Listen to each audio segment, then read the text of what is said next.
as you know, the guiding principles on the police department won't change. Fighting crime, building trust, and taking care of our people are the priorities of this agency, and they'll remain that.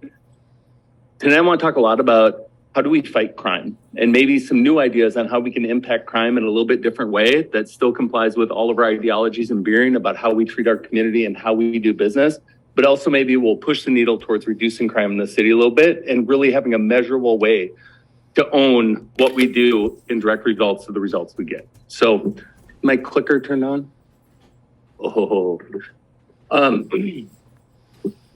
So this is very cool, you guys. This technology is fairly new to this desk. I'm very excited about this.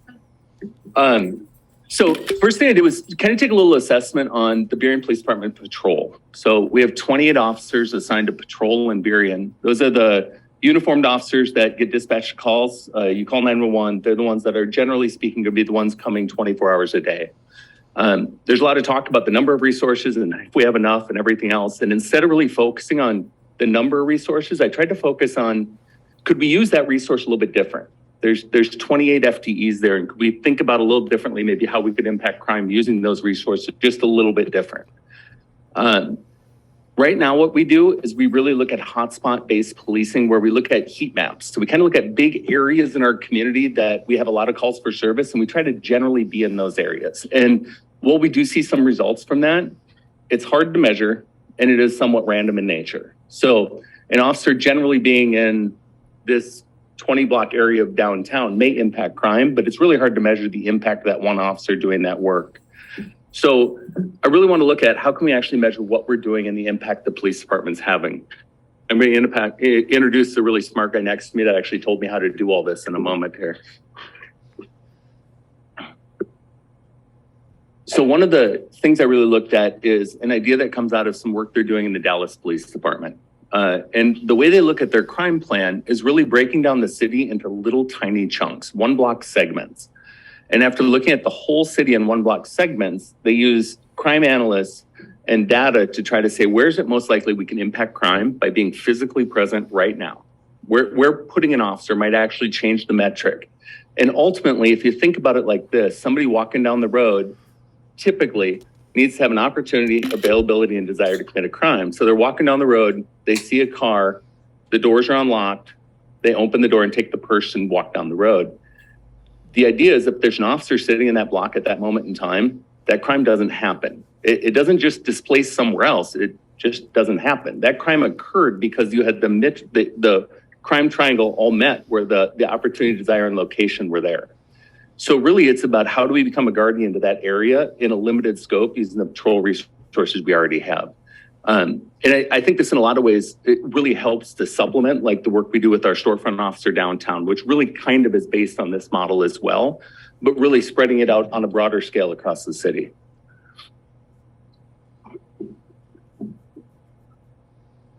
So does it work?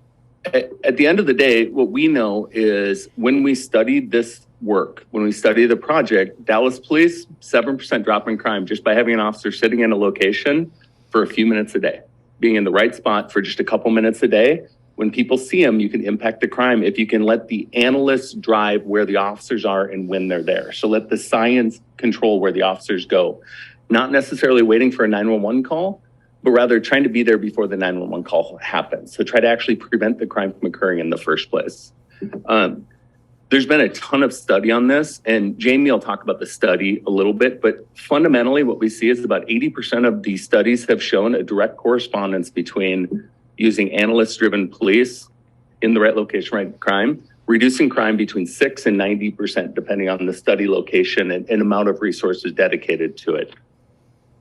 No, I'm not guaranteeing 90% reduction in crime before anybody asks. I want to set some expectations here.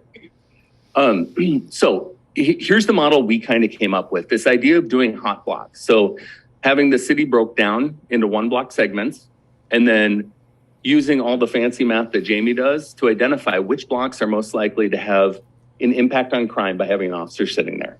And then what we do is we create a recurring call for service in the CAD system that dispatches an officer to that location every 90 minutes. The officer's only going to sit there for 12 minutes. They're going to sit there with their lights on. making it perfectly clear there's an officer at that location, highly visible, for 12 minutes. And then the officer's going to leave. And 90 minutes later, an officer's going to come back to that same location. They're going to put their lights on, and they're going to do that throughout the key hours of the day, which statistically are from 10 a.m. until 7 p.m. So looking at that, we can continually have officers in location. And what we find is it not only impacts during that 12 minutes, but as long as it's frequent enough, people get used to seeing an officer in that location, and it starts to impact the time around that 12 minutes until eventually the entire 90-minute window, people are less willing to commit a crime in that particular block, knowing that the police are regularly actively paying attention to that location. So that's the idea behind it and the psychology behind it. I'm conscious that we have limited resources. I am conscious that we aren't going to be able to make every single time get there right on the 90-minute mark. And it probably actually benefits to having some randomness to it anyway. I obviously looked at the Dallas model where they have 50 analysts working on the project and 200 cops that have no responsibilities other than this plan. But I think this is reasonable within our resources to say we can have an officer swing by for 12 minutes and turn their lights on. And we have a commitment within the department that everybody, from myself included, if you have a car with lights, is going to go sit at these locations when they hit on the screen and go sit there for 12 minutes. So it could be a detective sitting there, it could be a patrol officer, it could be the storefront officer, but we're all going to commit to doing the time on these locations. And we look at 3 locations as the locations that we're going to work on every month. And then everything else becomes a control. So we can see whether or not we impact those 3 locations relevant to the other locations that we don't have the resources to work during that month. And then we'll adjust the locations every month. And a couple other things I just put on here. I should read my notes. New location every month, and then we'll eval and adjust after about 90 days. So we're going to commit to it for 90 days, exactly the way it's written up with no changes. After 90 days, we're going to adjust whatever we have to adjust, and then at 6 months, we'll do a report out to council on what the results were. So we'll actually see if the science works. If it doesn't work, we've lost not that much. If it does work, there's a good opportunity here to actually start impacting crime in our community in a positive sense and really telling the story about how we're using our resources to directly impact crime in our community. So the last thing is part of the brilliance of the gentleman next to me. This is what's called an officer dashboard. So every officer will have up to the second information in their car that is auto updating, telling them not only what locations are the locations they're assigned to, but also giving them instant access to what time are we getting calls, what type of calls, what kind of crimes are occurring at that location. And on the right, I didn't populate it because I didn't want to give you guys all the data here for a council meeting, but it also will give you every call for service with instant links to them. So the officer can link to every single call for service at that location in the preceding 24 or 72 hours and see every case that's coming out, who the suspects are, what type of crime. So they can do their own research and really focus on doing some investigative research as well as some prevention. And in the top left-hand corner there's a little green arrow that gives you up to the second impact on crime. So is the crime going up? Is it going down? What percentage is it going down? What kind of results are we getting from this? So the officers can see in real time if they're having the impact on that location.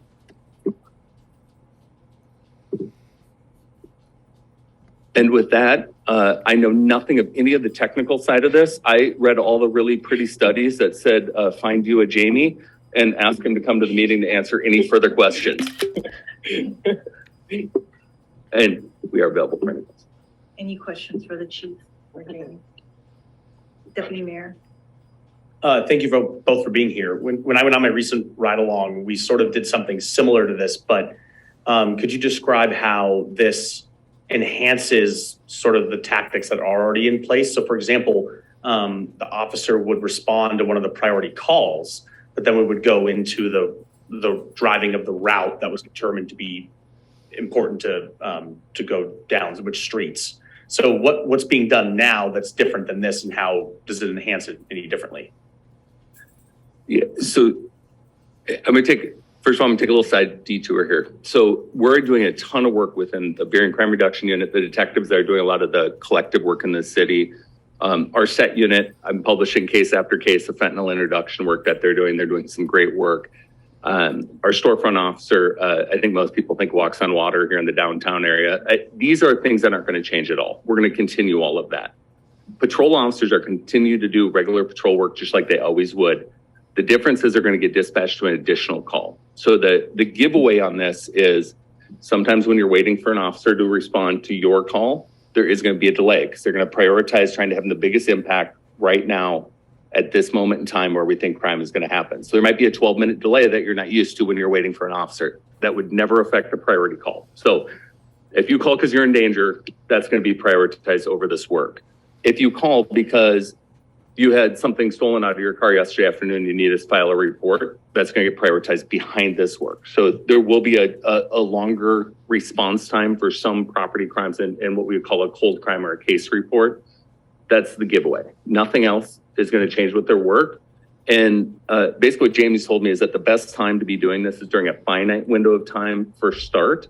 So you're still going to find your graveyard and late swing officers are doing traditional police work just like they always would. This is really just going to impact that time when we're trying to have the first impact.